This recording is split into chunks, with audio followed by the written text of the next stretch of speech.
On dit dans la prière, Biyatra afkidwahi, Akadosh Baruch Hu, mon âme est entre tes mains.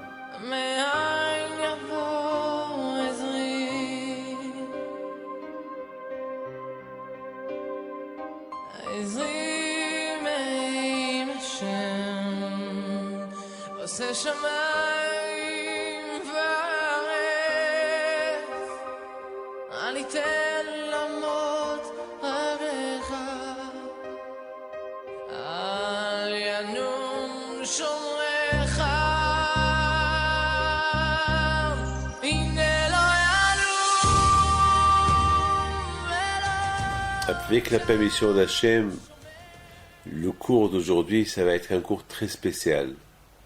Un cours où je vais raconter quelques histoires sur les tzadikim. C'est beaucoup des fois, on donne des cours de Torah, et comme j'ai toujours expliqué que on a besoin des deux choses, et la Torah, et la Emunah en Hachem. C'est écrit dans la Torah, Baya Aminu B'Hashem Moshe Abdo. Ça veut dire qu'avant que Hachem il a donné la Torah à Am Israël, Akadosh Baruch Hu, il a montré beaucoup aux bénis Israël, aux Juifs qui étaient en Égypte, qui étaient des esclaves pendant 400 ans. Hachem il leur a montré beaucoup de miracles. Parce que vous savez très bien que lorsque quelqu'un est malade, pour qu'il guérisse, il faut beaucoup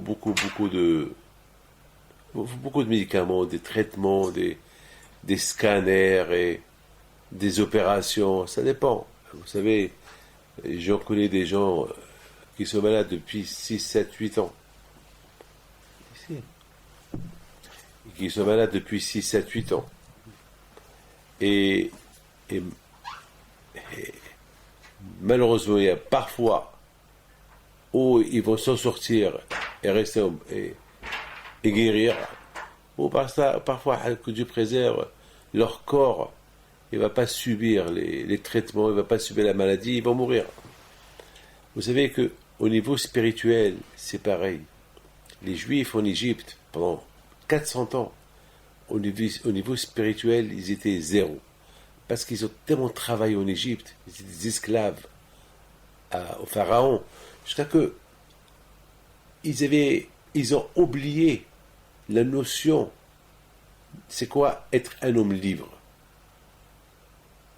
Vraiment, on ne pouvait pas imaginer. Et c'est la raison pourquoi Hachem, et ça a pris 1 an à Hachem pour punir les Égyptiens, parce que vous savez que Hachem, s'il voulait, il aurait pu punir les Égyptiens en un clin d'œil, et les Juifs ils sont déjà out, ils sont en dehors d'Égypte. Mais Hachem, il avait un problème. Hachem, il peut punir les Égyptiens et faire libérer les Juifs, mais les Juifs, de l'état où ils étaient, ils ne pouvaient pas supporter psychologiquement, moralement, de l'état où ils étaient. C'était pas possible qu'ils pouvaient accepter la Torah. Donc Hachem, il fallait, pendant 1 an, il fait préparer les Juifs à la sortie de l'Égypte. Il les prépare. Et il les a bien préparés. Et il leur a montré qui il est, que c'est lui le Dieu, que c'est lui le Créateur, que Pharaon c'était un cas de mensonge, Pharaon c'était qu'un être humain. Il n'est rien par rapport à... C'est une créature, pas plus. Chez Hachem, comme Pharaon comme une moustique. C'est rien du tout. Donc il a fallu tout cela pour que les bénis Israël, lorsqu'ils ont quitté l'Égypte, c'est écrit, Vaya Aminu B'Hashem Moshe Abdo. Il y a eu la mer qui s'est coupée, et il y a eu la traversée de la mer. C'était pas facile, hein. Et là, Hachem, lorsqu'il a vu que les Juifs ils étaient prêts, alors là, ceux qui ont voulu résister et rester en Égypte, et ne pas partir avec leurs frères recevoir la Torah, alors je leur ai dit, j'ai fait tous ces miracles-là pour vous, et vous voulez rester là? Alors restez là. Ben ils sont morts.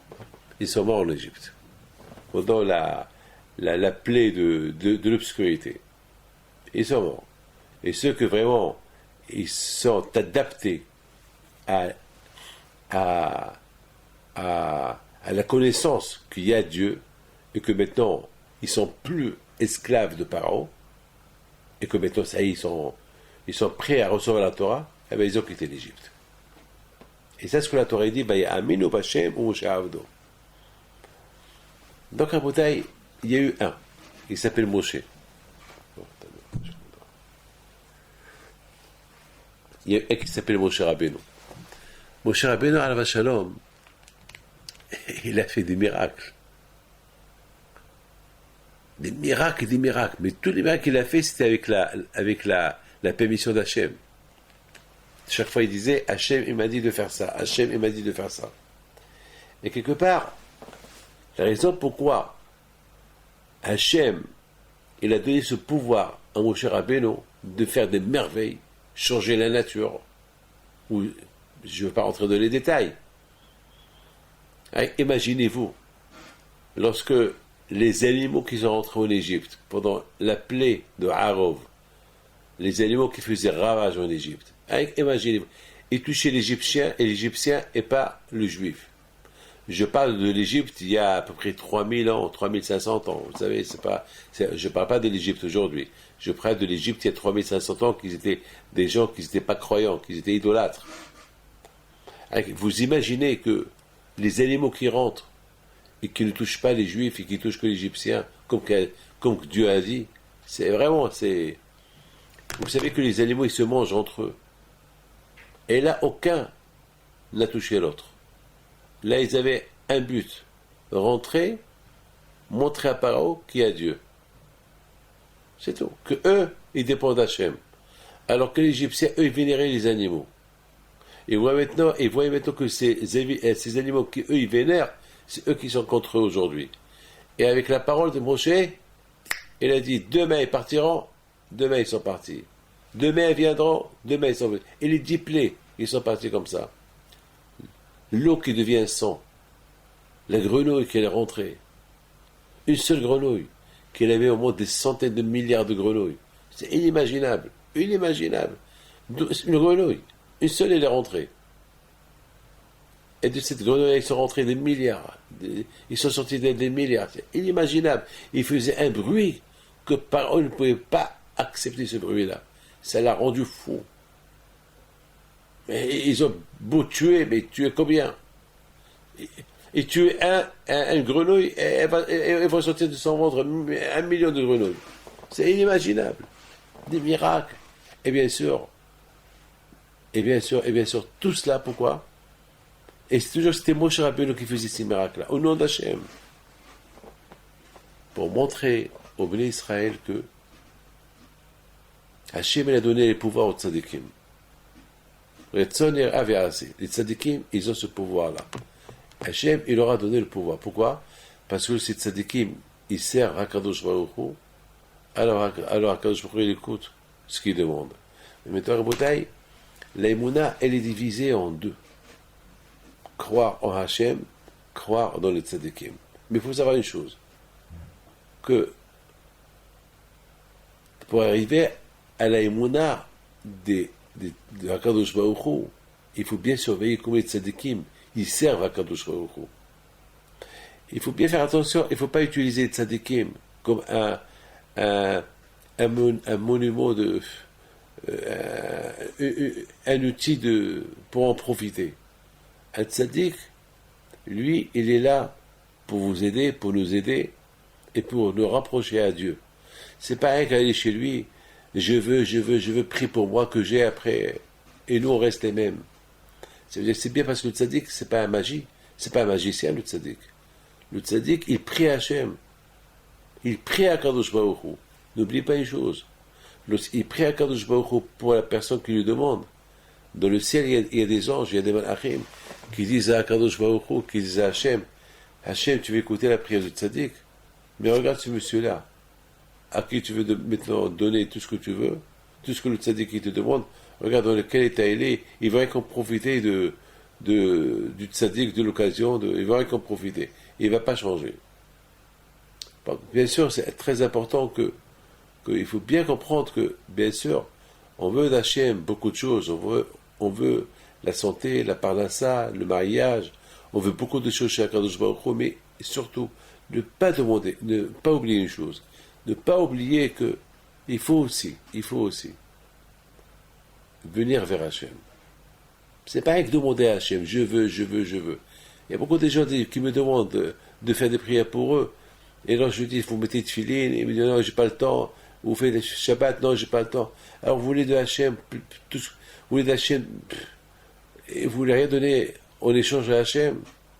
Et surtout beaucoup des fois, surtout ces derniers temps-là, on entend tellement des malades, à tel point que vraiment, Bémet, c'est, parfois je me dis, est-ce que c'est pas tout le monde qui est malade? C'est vrai, mais c'est grave, hein. Je vous dis, vous savez, je reçois des milliers de personnes, mais c'est vraiment grave que des malades, chez tout âge, des enfants, c'est inimaginable ce qu'on entend. Bah, tellement qu'on entend que, vraiment, regardez cette barbe qui est devenue blanche, c'est à force d'entendre. Et c'est pas facile, hein. Mais beaucoup des fois, Baruch Hashem, il y a des gens qui ont un problème, grâce à Dieu, ça va être l'occasion pour eux de revenir vers Hachem, de se rattacher à Hachem. Il va commencer à faire Shabbat, il va commencer à faire manger kasher. Malheureusement, toujours, lorsqu'on a un problème, c'est là qu'on se rapproche d'Hachem. Mais j'ai toujours dit, il faut toujours être proche d'Hachem. Il faut pas être lorsqu'on a un problème qu'on approche d'Hachem.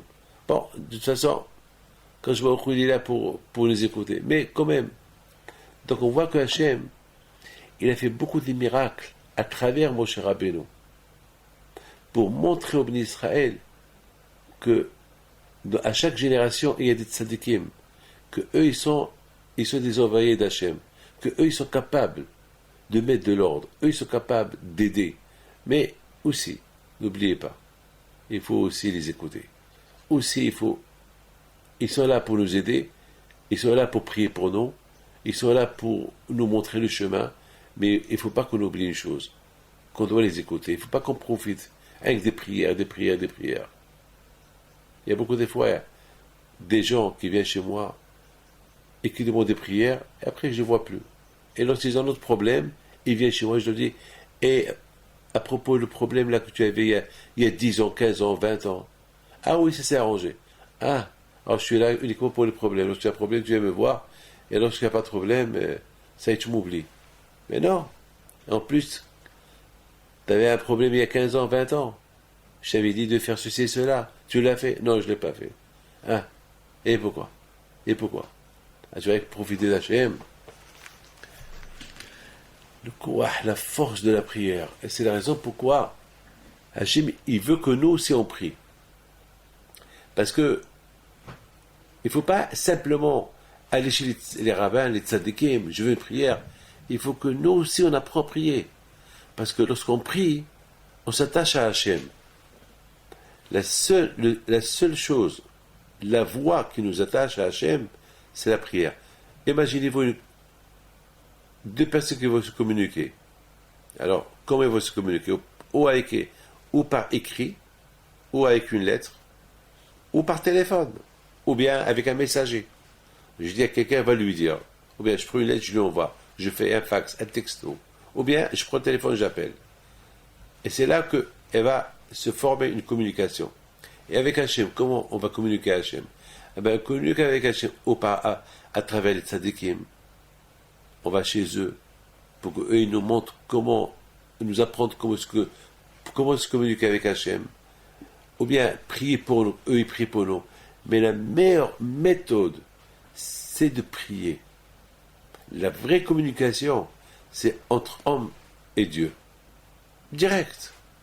Vous savez qu'Hachem, on le tutoie. On lui dit pas vous, on lui dit toi Hachem, toi l'Éternel. Regardez les livres en français, regardez les prières, comment on appelle Dieu. Toi Hachem, Baruch Ata Hachem. Lorsqu'on parle avec un roi, on lui parle avec un protocole, en troisième position. Donc on parle avec quelqu'un important, on lui dit vous. Et Hachem est le créateur, le roi des rois, comment on l'appelle tu? Parce qu'Hachem c'est un papa. Hachem, il veut qu'il y ait un lien entre nous et lui. Il n'y a pas de protocole entre nous et Akadosh Baruch Hu. Mais, il faut qu'il y ait un respect. Un protocole, il n'y a pas de protocole, on l'appelle tu, mais il faut qu'il y ait un respect. Lorsqu'on est devant un roi, il y a un respect. Mes amis, la prière, combien de fois j'ai eu des problèmes personnels, des graves problèmes, beaucoup de fois, et a priori, la seule chose qui me restait à faire, c'est la prière. Vous savez, non seulement que c'est pas parce que je prie pour les autres, moi j'ai pas de problème. Moi j'ai plus de problèmes que quiconque. Autant de problèmes que je peux avoir. Et j'ai des problèmes, je ne veux pas rentrer dans les détails. Je ne sais pas la peine de vous dire en quoi je souffre et en quoi les problèmes que j'ai, mais j'ai des problèmes moi aussi. Mais grâce à Dieu, qui a Dieu. Baruch Hashem, qui est Hashem. Heureusement qu'il y a Hashem. Et heureusement aussi qu'il y a le Shabbat. Parce que le Shabbat, j'oublie mes problèmes. Le Shabbat, j'oublie mes problèmes. Je pense à quoi? Eh ben, je pense à Shabbat. J'étudie la Torah. Il n'y a pas de téléphone déjà. Le téléphone, c'est un problème. 10 téléphones que nous avons ici qui ne sonnent plus. Le Shabbat, va Hashem, tous mes enfants autour. Toute la semaine, on ne se voit pas. On est occupé, mes enfants, ils donnent des cours de Torah. Et lorsqu'ils sont à la maison, chacun avec son téléphone. Parce qu'ils appellent leurs élèves pour résoudre leurs problèmes. Vous savez, mes enfants, ils ont aussi des problèmes des autres. Alors il faut résoudre leurs problèmes. Il y a des gens qui, bien sûr, donc heureusement qu'il y a le Shabbat. Et le Shabbat, Baruch Hashem, mais pas, on touche à rien. Rien qu'hier soir, hier c'était jeudi. Aujourd'hui c'est vendredi. Hier c'était jeudi. Hier ma femme elle me dit, ouf, j'adore jeudi. Je lui dis pourquoi? Elle me dit parce que jeudi elle me rappelle vendredi. Je dis alors? Elle me dit vendredi je fais la challah, j'ai pétri le pain pour Shabbat. Et là je sens le pain de Shabbat, je sens Shabbat approcher. Shabbat c'est le repos. C'est important le repos. Un repos physique, psychologique, et un repos spirituel. Comme dit le Béni Ishai du Shabbat, au moins on sent Hachem. Le manger est différent. On rencontre des gens, on est heureux, on s'habille les vêtements de Shabbat. Le manger a un goût spécial. Tout est spécial. Même la sieste du Shabbat, elle est spéciale. La dafina, elle est spéciale. Tout est spécial. Surtout, on écoute la Torah, on dit Shabbat Shalom à tout le monde, on est en paix avec tout le monde. La famille est autour de la table, on chante. Shabbat, c'est super. C'est extraordinaire. C'est extraordinaire. Donc le but, j'ai oublié de vous dire que Hachem, il est super.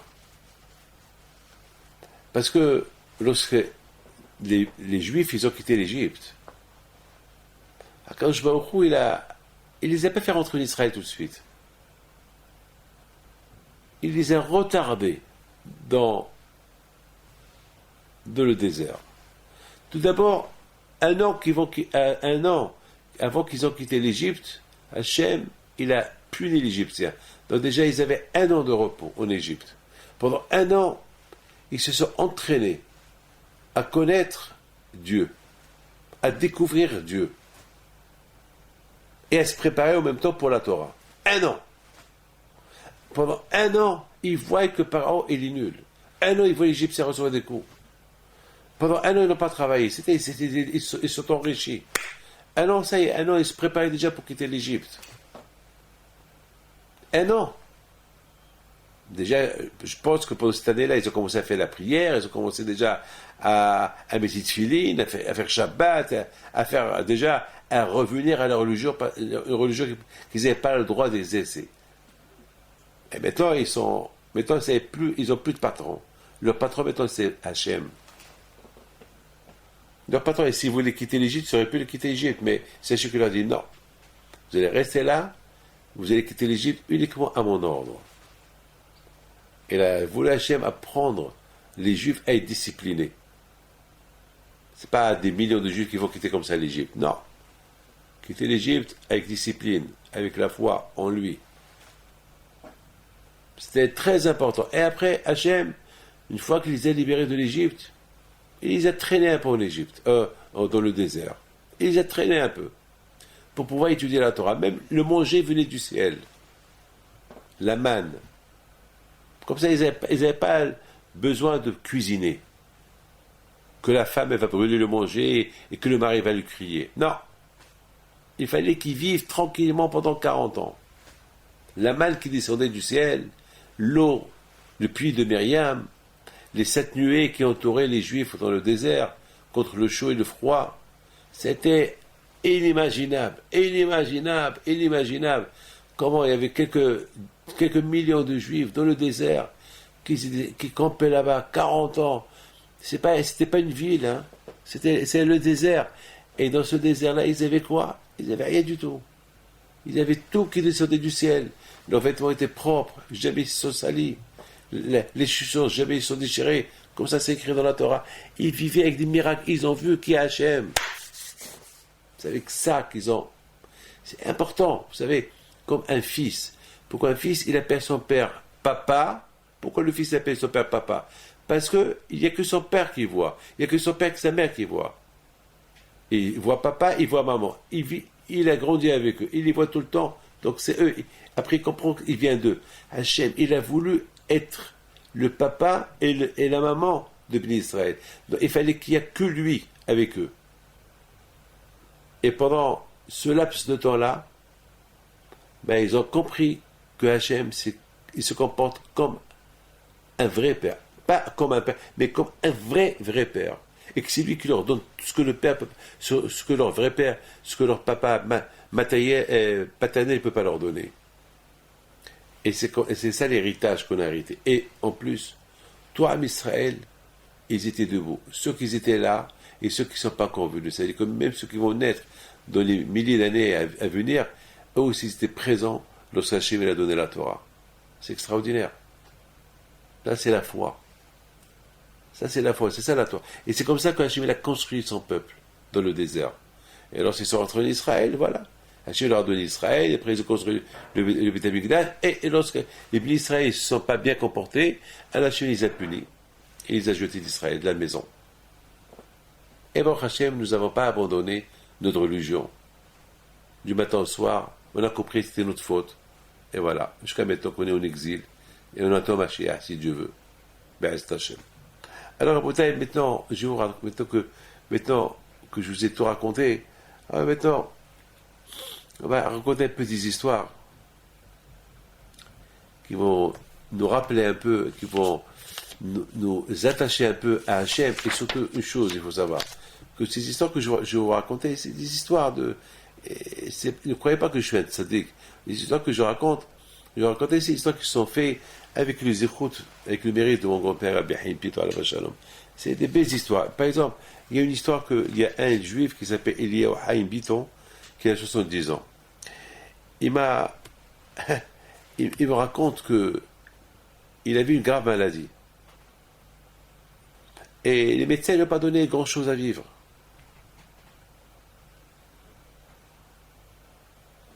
Et il a dit, bon, ils l'ont traité avec la chimio, mais à un moment donné, ils ont dit, c'est fini, on ne peut rien faire pour toi. Et il rêve Rabbi Haim Pinto. Il lui dit, demain matin, tu te lèves, tu es guéri. Lève-toi. Toi qui allumes des veilleuses à ma mémoire, toi qui pries Hachem, lève-toi. Les médecins n'ont rien compris. Ils n'ont rien compris. C'est lui qui me l'a raconté, il habite à Paris. Je lui dis que zéro, tu as de rêver Rabbi Haim Pinto qui vient te faire le bracha. Mais c'est ça l'aïmouna. C'est ça l'aïmouna. C'est ça. Il y a ici une super histoire qu'elle me raconte une femme, que le bon Dieu la protège.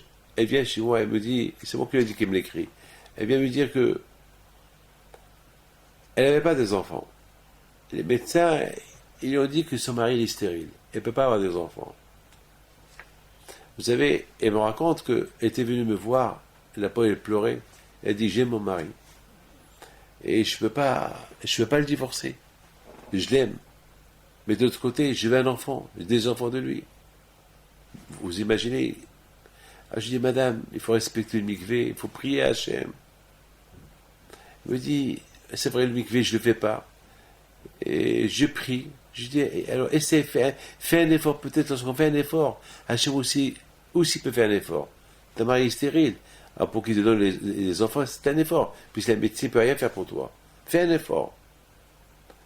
Et elle me raconte que un jour, elle dit à son mari, j'ai envie de vomir. Alors son mari lui dit, ne me dis pas que tu es enceinte, parce que je suis stérile. Ben, elle fait des analyses, elle était enceinte de 2 bébés. Elle a eu 2 bébés. Non, pardon. Elle a eu un garçon. Et après le garçon, il a eu une fille. Les médecins ne comprennent rien. Et après, il est resté toujours stérile. Mais ce qui est incroyable, c'est que une fois qu'il a eu, enfin, pendant qu'elle avait pendant qu'elle était enceinte la première et la deuxième fois, il est parti voir les médecins pour voir est-ce qu'il vraiment il est stérile ou il n'est pas stérile. Ils ont dit on ne comprend pas, tu n'es pas stérile. Mais une fois qu'il a eu les 2 enfants, il est redevenu stérile. On dirait qu'il a guéri uniquement pour avoir ces 2 enfants. C'est des choses que je ne peux pas vous. Alors maintenant, il me dit, maintenant je suis venu vous voir, monsieur le rabbin, il s'avère qu'à son travail, il a un chef qui harcèle, et maintenant je voudrais une bracha pour qu'il trouve du travail, et pour pouvoir élever ces 2 enfants que nous avons miraculeusement. C'est des histoires, les gens qui m'écrivent des lettres, et celle-là, elle est super, celle-là. Celle-là, c'est Madame Elivia Ayala. Elle habite à Créteil. Et c'est 7 rue du... enfin, elle habite à Créteil, je ne veux pas dire de son adresse. Elle me dit, ma mère m'a raconté une histoire au sujet de Rabbi Haim Pinto. Il s'agit qu'une fois, Rabbi Haim Pinto était à Marrakech. Et tout le monde attendait le tzaddik. Et elle me dit, Madame Ayala, que son grand-père, il a dit, bon, demain je vais aller chez Rabbi Haim Pinto, je vais lui donner 2 riels, 2 pièces d'argent. Parce que les années précédentes, il m'a béni, et sa bracha, il a fait de l'effet, et là, je vais... Bon, le lendemain, il va chez Rabbi Haim Pinto, il a pris la queue, comme tout le monde, pour recevoir une bracha. C'est une histoire qui date peut-être jusqu'à 80 ans. C'est une histoire... Je parle de Rabbi Haim Pinto, mon grand-père. Et voilà, le monsieur, il arrive, monsieur Lévy, il arrive, et il donne riel à Rabbi Haim Pinto. Quand Rabbi Haim Pinto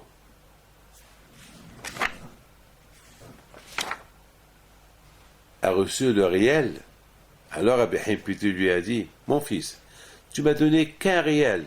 Où est l'autre riel que tu dois me donner? C'est de la folie. L'autre, il le regarde, mais Rabbi, et hier, j'ai pensé te donner 2, mais comment tu savais, même pas si tu les connais? Il dit, mon fils, lorsqu'on promet quelque chose, un tzaddik, parce que moi, cet argent que tu m'as promis, je ne vais pas les mettre dans ma poche, je vais les donner à d'autres. C'est la folie. C'est la folie. Les tzaddikim, on ne peut pas imaginer. Les tzaddikim, ils sont tellement attachés à Hachem. Beaucoup de fois, ça m'arrive. Ça m'arrive que, beaucoup de fois, je dis des choses. Moi, je ne suis pas un prophète. Enlevez ça dans votre tête, ne croyez pas que je suis un prophète. Je ne suis pas un prophète. Pas du tout. Parfois, Akadosh Baruch Hu, lorsque quelqu'un il vient pour recevoir une bracha, alors ça arrive qu'Akadosh Baruch Hu, il m'aide à trouver des questions à poser, ou à poser une question. Mais Hasvi Shalom, je ne suis pas un prophète. Pour être un prophète, il faut vraiment être un saint. Je ne suis pas encore à ce niveau-là. Je voudrais bien l'être un jour, si Dieu veut. Mais je ne suis pas... Alors que mon grand-père, Rabbi Haim Pinto, il était. Malheureusement, peut-être c'est à cause du temps, à cause de l'époque. On voit trop de choses. À l'époque, nos grands-parents ne voyaient pas des femmes mal habillées dans la rue, que ce soit les Arabes ou les catholiques, ou les Juifs. Ils s'habillaient convenablement. Il y avait la pudeur. Il n'y avait pas la débauche dans la rue. Aujourd'hui, malheureusement, voilà, je voyage. Toute ma vie, je voyage. Il faut voir, je suis obligé de voir. Je suis obligé de voir ce que je n'ai pas le droit de voir. Je ne cherche pas à voir. Malheureusement, je suis à l'aéroport. en plein été, les gens sont mal habillés, que voulez-vous que je fasse? Je ferme mes yeux? C'est impossible. Alors je fais tout pour ne pas voir, mais parfois, boum, je vous raconte une histoire. Une fois, j'étais dans l'avion, et bon, j'avais soif. J'appelle l'hôtesse de l'air, un verre d'eau, et soudainement l'avion bougeait. Donc elle ne pouvait pas m'apporter le verre dans un plateau, elle m'apporte le verre d'eau, elle le prenait comme ça, parce que ça bougeait, l'avion bougeait. Alors maintenant je commence à réfléchir, comment je vais prendre le verre? Comment je vais le prendre? La façon comment il tenait le verre, je vais être obligé de lui toucher les mains. Elle avec un gros sourire. Alors déjà, il y a le Sahara, que Dieu préserve, comment je vais faire? Alors je lui dis, madame, merci, j'ai plus soif. Ah, mais elle n'a rien compris. Elle me dit, bon, je vous le pose quand même. Bon, je dis merci. Pour vous dire, le Sahara, il est fort. C'est pour cette raison, malheureusement, ses yeux, on voit trop de choses. Il y a ce qu'on appelle aussi, on est trop matérialiste. Nos grands-parents, mon père et ma mère, vous savez comment ils vivaient lorsqu'ils sont mariés? Vous savez, à l'âge de 8 ans, à Essaouira, pour ceux qui connaissent la grande maison de Rabbi Haïm d'Essaouira, c'est une maison vide. Aujourd'hui, nos maisons à nous, ils sont pleins. Il y a des meubles, des salons, des tables, des armoires, des bahuts, je sais pas moi, des petites tables, des grandes tables, des chaises, toutes couleurs, des fauteuils. À l'époque, il y avait chez moi à la maison, on était peut-être 6-7 personnes, entre mon père, ma mère et les frères et sœurs. Il y avait une table, quelques chaises et des lits. Et 2-3 armoires. C'est tout ce qu'il y avait. Des armoires qui étaient dans les murs. La maison était vide. La cuisine, il n'y avait rien. Il y avait un réchaud. Il n'y avait pas de but à gaz. Il n'y avait pas de cuisinière. Il n'y avait pas de machine à laver. Il n'y avait pas de machine à linge. Il n'y avait pas de frigidaire. On n'avait pas de frigidaire. On n'avait rien du tout. On n'avait que des assiettes en fer. On les utilisait toute la semaine, Shabbat, et ma mère elle faisait sortir des assiettes en verre. La vaisselle de Pessah, je me rappelle, c'était dans une boîte. Alors qu'aujourd'hui, c'est des boîtes de vaisselle de Pessah. Ma mère, je me rappelle à l'époque, une petite boîte. Il y avait 2 marmites et quelques assiettes. C'était ça. Vraiment, on vivait dans la pauvreté. Il n'y avait rien. Moi, j'avais un vêtement. Je le mettais toute la semaine. Et j'avais un autre vêtement au Shabbat. J'avais 2 vêtements. De fait, en fait, ma mère m'a acheté d'autres habits. C'est-à-dire que lorsque la prochaine fête va venir, alors l'habit que je mettais la fête, je vais le remettre maintenant en semaine. Et c'est comme ça.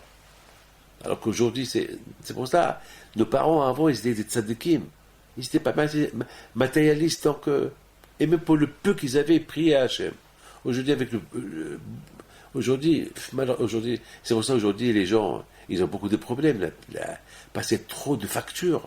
Les téléphones et le gaz trop de factures. Les gens, ils dépriment. Avant, il n'y avait pas de facture. Il n'y avait rien du tout. Il n'y avait rien. Il n'y avait ni télévision, la seule facture qui est arrivée chez nous à la maison, c'était pour payer l'électricité. C'est tout. C'est tout. Alors qu'aujourd'hui, du matin on reçoit des factures. Alors à l'époque, il n'y avait pas la déprime. Aujourd'hui, parce qu'à l'époque, la vie était facile. Était dure et facile. Aujourd'hui, vraiment, aujourd'hui, elle est dure et difficile. Donc à Bouteille, c'est la raison pourquoi je raconte des histoires. Il ne faut pas croire que je suis un tzaddik. Il y a des choses qui se font par le mérite de mes grands-parents, c'est tout. Je voudrais raconter quelque chose d'extraordinaire. Il y a un juif qui s'appelle Mordechai Zafrani. C'est un bijoutier. Il habite à Paris. C'est la folie. Il nous l'a raconté cette année à l'Aïloua de Rabbi Haïm Pito, au Maroc, à Essaouira. Il nous l'a raconté. Lui, il n'était pas religieux. Et un jour, il rêve Rabbi Haïm Pito. Il lui dit, j'ai honte de toi, tu me fais honte. Parce que tes grands-parents sont à côté de moi dans l'autre monde. Et toi, tu fais ni Shabbat, tu fais ni Shabbat, ni fête, tu ne manges pas le kasher. Et j'ai honte. Ah, maintenant, je veux que tu fais tes cheveux. Lève-toi, je veux que tu fais tes cheveux. Il s'est levé, il était perturbé. Ce rêve, il a perturbé. Il a fini tes cheveux. Il commençait à aller chaque mois à Rosh Chodesh Elul Sawira, prier sur le tombeau de Rabbi Haim Pinto. Ça fait maintenant plus de, je sais pas, ça fait 9 ans qu'il le fait. Il nous l'a raconté cette année.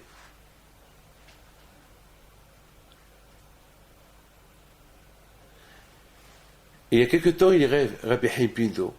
Et là, il vient chez lui avec un grand sourire. Il le prend dans ses bras. Il lui dit, et là, je suis fier de toi. Il prend une paire de lunettes, il lui dit, tiens, mets-les. Mets-les.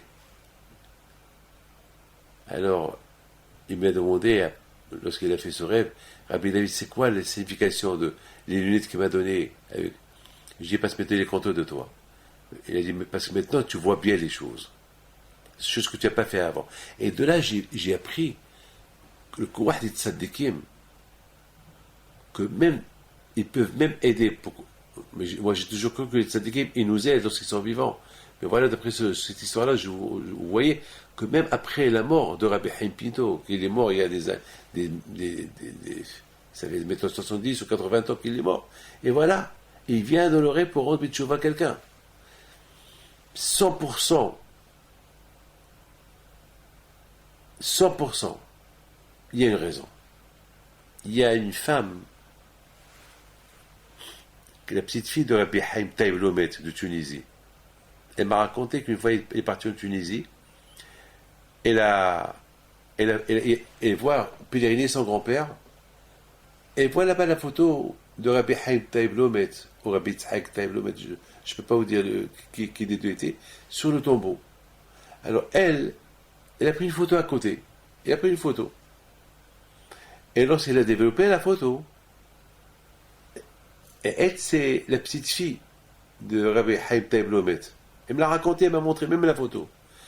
Elle développe les photos, elle voit que la photo était à l'envers. Elle n'a rien compris. Elle a eu peur, parce qu'elle a pris une photo. C'est quelqu'un qui a pris la photo derrière la tombe, et il y avait la photo de Tzadik comme ça. Alors là, elle trouve la photo à l'envers. Elle a eu peur. Je dis, peut-être ton grand-père, il n'est pas content de toi, parce que tu respectes pas le Shabbat, rien du tout. Fais tes chouvas. Fais tes chouvas. Et va prendre une photo à côté de lui encore une fois. À côté de cette même photo, peut-être. Et effectivement, elle a fait tes chouvas. Elle a commencé à faire, elle a eu peur. Elle va là-bas. Elle prend encore une photo. Et la photo était normale. C'est des choses qu'on ne peut pas comprendre. Parce qu'elle-même, elle a été chez des photographes pour voir, et son appareil, personne n'a rien compris, parce que toutes les photos qu'elle a prises, elles étaient bien... Écoutez, je prends une photo, et je prends avec moi une photo. Voilà. Je prends une photo, je la mets contre mon ventre.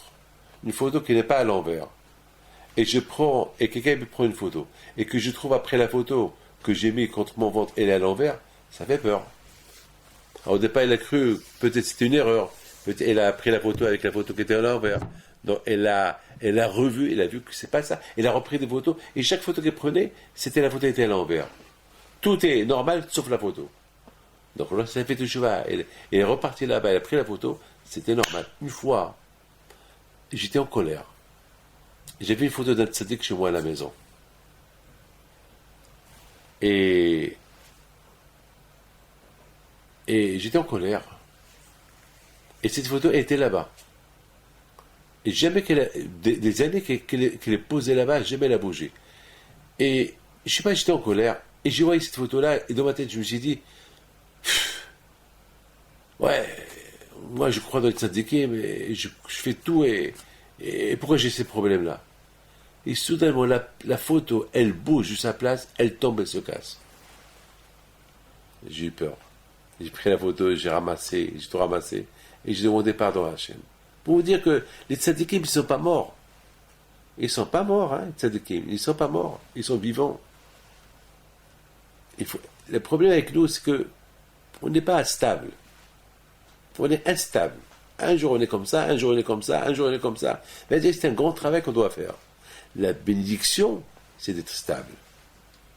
Être stable toujours devant Akadosh Baruch Hu. Atem Savim Hayom Kol Cheflei Hashem. Il y a quelqu'un qui a prié avec nous. Il est venu pèleriner le Rabbi Haim Pinto il y a quelques années, il y a 2 ans. Au départ, il ne voulait pas venir. C'est son copain Yaniv Cohen qui l'a poussé à venir. Il a dit, bon, je viens, mais j'espère que ma femme va tomber enceinte. Et je veux qu'elle ait 2 enfants. Je veux qu'elle soit enceinte de 2 bébés. Alors, son copain lui a dit, déjà, viens pèleriner, Dieu est grand. Il a dit, non, je viens uniquement avec cette condition-là. C'est un monsieur qui n'est pas, le pauvre, il ne croit pas. Bon, le pauvre parce qu'il n'a pas appris à croire, c'est tout. Hein. Les bénis Israël, les Juifs qui ont quitté l'Égypte, si Hachem ne leur a pas appris à croire, et s'il ne leur a pas démontré qui il est, eh bien, jamais ils pouvaient croire en Dieu. Mais c'est comme ça. C'est l'aïmouna. On n'est pas né, on n'achète pas l'aïmouna. La foi, on ne l'achète pas. La foi, on la cherche. On la cherche et on la trouve. Et comment on devient croyant? Eh bien, simplement en voyant un peu la création du monde. C'est un monde qu'il a un créateur. C'est un monde qui n'est pas... Il n'a pas été créé comme ça. Un monde... Regardez ce beau monde-là. On ne peut pas lui dire le vent a soufflé, il y a eu un Big Bang et voilà. C'est pas vrai. Hein? C'est pas vrai. C'est pas vrai. C'est beau, hein? Vous pouvez tout me raconter. Il y a eu un début, ce début d'où... Maintenant on est en train de nous mentir. Ouais, il y a eu un début. Un début. Pourquoi tu étais vivant il y a 1000 milliards d'années qu'on dise, allez, du baratinage, du blabla, tout ça. Il y a Hachem qui a créé le monde. C'est tout. C'est tout. Chaque fois, on découvre... chaque fois, il y a des savants qui contredisent d'autres savants, et d'autres savants qui contredisent d'autres savants. Et la vérité, il n'y a pas de vérité. La vérité, c'est la Torah. Ce que la Torah te raconte, c'est ça la vérité. J'ai un médecin. Il me dit, chaque fois, il me dit, je voudrais bien vous croire. Je raconte. Il me dit, je voudrais bien vous croire. Je dis, pourquoi pas? Tu peux me croire. Et un jour, je lui dis, entre toi et moi, qui te pousse à ne pas croire? Qui te pousse à ne pas croire? Parce que tu ne veux pas chercher. Tu ne veux pas te casser la tête. Mais tu as fait des recherches, parce que lui, c'est un savant. Tu as fait des recherches pour découvrir ceci et cela. Mais pourquoi tu fais pas des recherches comme moi? Je fais des recherches pour connaître davantage Akadosh Baruch Hu. Parce que tu ne crois pas que je connais le bon Dieu. Chaque jour, je découvre Dieu. Chaque jour, je découvre Dieu. Et peut-être si je vis 10 000 ans, ben, je dirais, j'ai pas assez découvert Dieu. C'est la découverte de chaque jour. Mais pour découvrir, il faut continuer à chercher. C'est pour ça qu'on prie chaque jour. Et toujours on est connecté à Hachem pour le découvrir. Sinon, on perd les repères. Nos repères vers Dieu, ils sont toujours, si on est à la recherche de Dieu. Que Dieu préserve les Havdil. Vous savez, les animaux, pour ne pas oublier le repère, ils font des signes. Ils font des signes pour sentir, pour trouver le repère. Les animaux. Alors, un être humain, comment il va trouver ses repères? Et c'est quoi nos repères à nous? Vient du ciel. L'âme que Dieu nous a donnée, il nous a créé ça veut dire que pour ne pas perdre nos repères qui sont liés avec le ciel, il faut la Torah, il faut les mitzvot, il faut étudier, il faut étudier la prière. C'est grâce à ça qu'on ne perd pas les repères. Sinon, on se déconnecte, c'est fini. C'est pour ça, c'est la raison pour laquelle les tzadikim, toute leur vie, ils étaient attachés à Dieu pour ne pas perdre les repères. Donc, en Bretagne, ce monsieur-là, je n'ai pas terminé, ce monsieur-là, il vient à Issawira l'année dernière, et devant tout le monde, il dit à Rabbi Haim Pinto, je veux que tu pries pour moi, que Hachem me donne cette année 2 enfants. Ou bien, comme ça l'année prochaine, je viendrai, je dirai à tout le monde, ma femme, elle a eu 2 enfants. Ou ma femme, elle est enceinte de 2 enfants. Eh bien, cette année, on l'a vu. On a dit, alors, ça va? Il était souriant. Et il dit à tout le monde, ma femme, elle est enceinte de 2 enfants. Je lui ai dit, lève-toi, raconte-la devant tout le public. Il l'a raconté. Le même jour à la Iloula de Rabbi Himpido nous raconte une belle histoire. Il y avait un monsieur, super histoire. Il y avait un monsieur qui s'appelle Meir Ederi. Mais c'est pas lui qui nous l'a raconté, c'est monsieur Bouzaglo qui nous l'a raconté. C'est monsieur Shlomo Bouzaglo qui nous l'a raconté. Ce monsieur-là qui était presque aveugle au Canada. Et finalement, les médecins lui ont dit, il faut que tu fasses une opération, mais rien n'est certain que cette opération-là, il va réussir, mais on peut te faire des lasers. Donc, il fait rendez-vous pour aller faire le laser, mais quelqu'un lui a dit, tu sais quoi, ne joue pas avec les yeux, tu sais quoi, il y a la Hilula de Rabbi Himpido, viens, on va aller à la Hilula de Rabbi Himpido, et peut-être si tu veux, tu pries là-bas, après tu peux faire les trucs de laser. Il vient à la Hilula de Rabbi Himpido, et Saouira, il rêve, Rabbi Himpido qui vient avec 2 bougies. Je vous lis.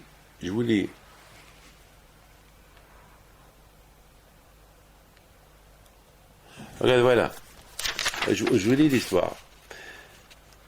Meir Ederi qui habite à Montréal a raconté cette histoire à Shlomo Bouzaglo directement. Quand il avait environ 22 ans, il voulait encourager un ami à lui qui avait des problèmes de les yeux. Et il lui a proposé de venir pèleriner à Himpido à la Vachalom. Alors, de Paris, ils ont voyagé à Essaouira. Ils sont arrivés le soir tard. Ils ont décidé de dormir à l'hôtel, près du Kéver. Et de pèleriner le lendemain matin avec les pèlerins. Alors maintenant, Meir, le malade, il a eu un rêve ce soir-là. Il a rêvé qu'il était en face de la tombe de Rabbi Himpido et qu'une lumière intense sortait de la tombe. Tout d'un coup, 2 lasers sont sortis de cette lumière et sont rentrés dans les yeux de Meir. Vous allez dire que c'est des bêtises ce que je vous raconte. Il se réveille de son sommeil. Il ne fait pas cas de ce rêve. C'était un rêve. Parce qu'il a allumé des bougies la veille. Peut-être il s'est dit. Alors maintenant, ils ont quitté Essaouira. Ils viennent en France. Maintenant, n'oublie pas que un Meir qui souffrait d'une maladie des yeux, maintenant, il va vers l'ophtalmo que lui avait demandé de faire des lasers. Et voilà, pendant que l'ophtalmo examinait ses yeux de Meir, alors l'ophtalmo il lui demande, est-ce que dans les dernières semaines, il avait suivi une chirurgie au laser des yeux? Meir, surpris, répond que non. Et il demande à l'ophtalmo, pourquoi vous posez cette question? L'ophtalmo lui répond qu'il voit clairement une cicatrice sur les deux rétines et qui prouve qu'il y avait une chirurgie dans les yeux. De type chirurgie au laser, ralenti, pour ralentir la dégénération de sa maladie qu'il a dans les yeux. Il dit à l'ophtalmo, je ne vous ai pas croire ce que je vais vous dire, mais voilà ce qui s'est passé. Je suis parti la semaine dernière, pèleriner à Himpido, j'ai dormi à côté du Kéver, à l'hôtel, à l'hôtel qui était pas loin du Kéver, et j'ai rêvé que deux lumières, comme des lasers qui sortaient du Kéver, de deux bougies, qui sont partis directement vers mes yeux, vers l'œil malade. L'ophtalmo, il le regarde, il dit, je ne sais pas quoi vous dire, pour moi, vous avez subi une chirurgie au laser. Il y a quelques jours, il y a quelques semaines. Il y a les traces, ils sont là. Donc, merci. J'ai rien à vous dire, vous êtes guéri. Je sais pas. Je peux pas vous expliquer. Comment vous comprenez ça? Comment vous comprenez ça? Il y a de quoi devenir fou, hein. Mais c'est ça les tzadikim. Pour terminer, il y a un juif qui m'a raconté à Brooklyn que sa fille, le jour qu'il a inauguré la maison,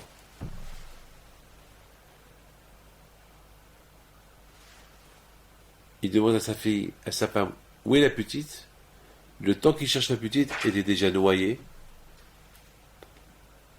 Et lorsqu'ils l'ont fait sortir de l'eau, elle était presque morte. Les médecins ils sont venus et ils l'ont déclarée morte. Et ce monsieur pauvre, il a commencé à crier. Il me raconte. Il dit, Rabbi David, j'ai crié. Je dis, Hachem, le jour que je fais l'inauguration de la maison, tu me prends ma fille? Hachem, s'il te plaît, rends-moi ma fille. Fais des approches.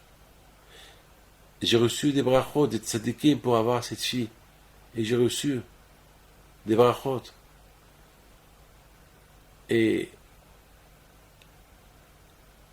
Rabbi David Pinto, il aime ces histoires-là. Alors, fais quelque chose pour que ma fille ressuscite, pour que je lui raconte, et je raconte à tout le monde ton miracle, Hachem. Les médecins étaient là, ils ont voulu faire une piqûre pour le calmer.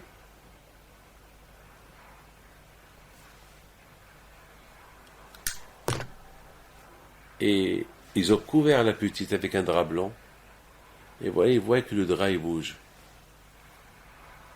La fille, elle a ressuscité. Comment vous comprenez ça? Toute la famille a fait teshuva.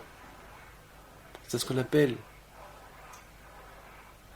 la résurrection. Mamas.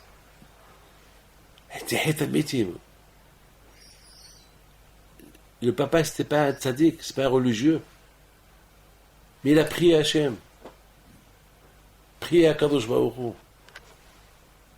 On n'a pas besoin d'être Bishom Bayahai pour faire des miracles. On peut faire des miracles. Chacun de vous, il peut faire un miracle.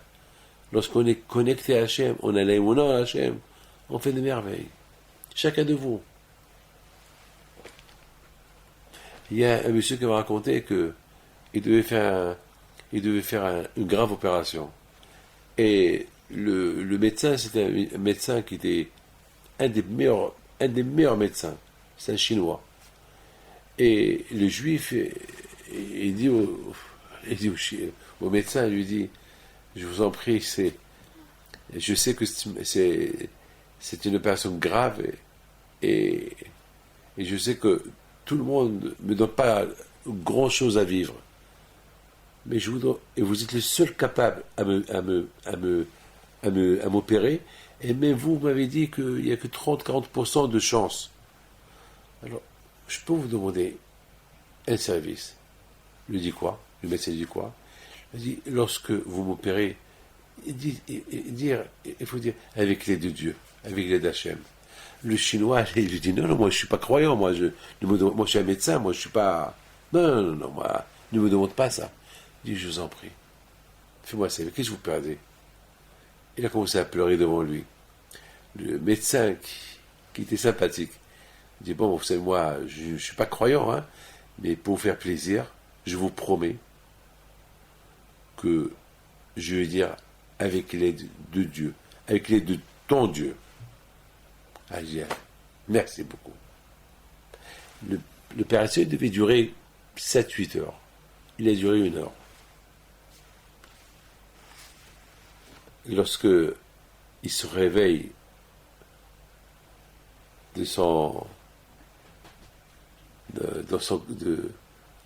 lorsqu'il le réanimé, il s'est réveillé, le médecin chinois vient chez lui. Il dit, je pense qu'à partir de maintenant, chaque fois que je vais faire une opération, je vais évoquer ton Dieu. Parce que je ne comprends pas, je vous promets, il lui dit, je ne vous ai même pas opéré. C'est une opération qui devait durer 7-8 heures. Lorsque j'ai ouvert, on dirait qu'il y avait une force qui me guidait. Et j'ai vite fini. Personne n'a rien compris, même mon staff, ils n'ont rien compris. Et ça s'est passé en Amérique, cette histoire. C'est inimaginable. Il me l'a raconté. C'est-à-dire que j'ai bien envie de rencontrer ce docteur-là chinois, que lui-même, il dit à son client, c'est pas moi, il y a une force. C'est de la folie, c'est Hachem. C'est Hachem. C'est vrai, Rabotai. Je voudrais, mes amis, il y a ici l'histoire que un ami qui s'appelle M. Ederi et qui lui ont dit qu'il est stérile. Et moi j'ai posé une question, je lui ai dit, tu as les mes autres à la maison? Il me dit, oui. Hein. Je lui dis, est-ce que dans la cuisine il y a? Il me dit, la cuisine, il n'y a pas.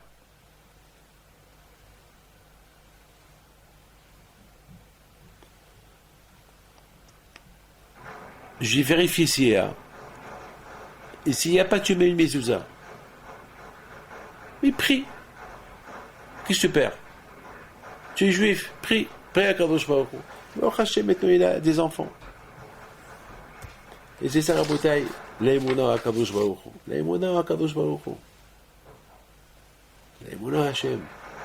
Je voudrais, mes amis, terminer avec une belle histoire qui s'est passée à Marseille. Cette histoire, je n'ai pas le droit de vous dire qui est. C'est un monsieur qui est très connu, me l'a raconté. Peut-être qu'il vous l'a raconté dans la radio, je ne sais pas. Mais je n'ai pas le droit de la raconter. C'est un monsieur qui, il y a quelques années, son fils était gravement malade. Et les médecins n'ont pas donné de choix, ils n'ont pas donné de chance à son fils à s'en sortir. Et j'étais à Marseille, c'était pour la Iloula de Rabbi Pido à Marseille. Et un de nos amis de Marseille, qui dit à ce monsieur, maintenant que le médecin ne peut rien faire pour toi, viens, on va essayer. Qu'est-ce que tu perds? On va aller chez Rabbi David demander une bracha, c'est le jour de la Iloula, par le mérite de Rabbi Pido, peut-être. Hachem, il me l'a raconté avant-hier encore, ce monsieur-là. Alors, ils sont venus chez moi. Et moi, je lui dis, tu l'as fait le scanner? Et il a dit, oui, on a tout fait. Et malheureusement, on ne peut rien faire, c'est fini. Les médecins, ils ne peuvent rien faire. Il faut un miracle. Alors moi, c'est lui qui me rappelle, moi je ne me rappelle pas de cette histoire. Lui il me dit que j'ai posé une question, quel âge il a? Ben, il me dit, il a quelques jours. Après je dis encore, quel âge il a? Après encore il me répond, il a quelques jours. Après quand je te repose la même question, quel âge il a? Il me répond encore, il a quelques jours. Moi, je dis, avec l'aide d'Hachem, il se retrouve à Behim Pido, qui n'ont rien du tout. Et que Hachem, il fasse un grand miracle. Et grâce à Dieu, l'enfant, il est en bonne santé, il a fait sa bar mitzvah, personne ne comprend rien. Les médecins, ils ne comprennent rien. Ils ne comprennent rien du tout, les médecins. C'est tout. C'est ça l'histoire. Maintenant, hier, mon fils, Rabbi Raphaël, qui a écouté cette histoire lui aussi à Marseille avant-hier, il me dit, papa, mais pourquoi 3 fois tu lui as dit quel âge il a? Puis la première fois, il t'a dit, il a quelques jours. Encore tu lui poses la question. Je dis, mon fils, j'ai pas de réponse à ta question. Mais une seule chose, je vais te dire. Écoute-moi, mon fils. Une seule chose, je vais te dire. Que La vérité, elle est que moi-même, je ne savais pas pourquoi je posais la question. Mais il se peut, entre-temps, que je posais chaque fois la question. Quel âge tu as? Quel âge tu as? Quel âge tu as? C'est peut-être pendant ces moments-là, ces secondes-là, c'est des secondes qui sont infernales. C'est des secondes qu'on peut penser n'importe quoi. Comme ça, pendant ces secondes-là, il a dû penser. Bon, puisqu'il me demande quel âge il a, mon fils, peut-être c'est grave. Allez, Hachem. Hachem, envoie-lui une bonne santé. Que Hachem fasse ce qu'il y a. Peut-être pendant ces moments-là, parce que j'aurais fait une bracha, il serait parti. Mais le fait que chaque fois que je posais la question, quel âge il a, donc on a pris un peu de temps, et c'est un temps qu'il est incalculable. C'est un temps qu'il a fait d'une manière que il a fait des chevaux. Peut-être il a prié un peu plus pour son fils. Bon, Hachem. Voilà des histoires que je voulais vous raconter. Et on va continuer. Que le bon Dieu vous protège. Amen. Et si Dieu veut, Allah est le lador, à bientôt. Au revoir.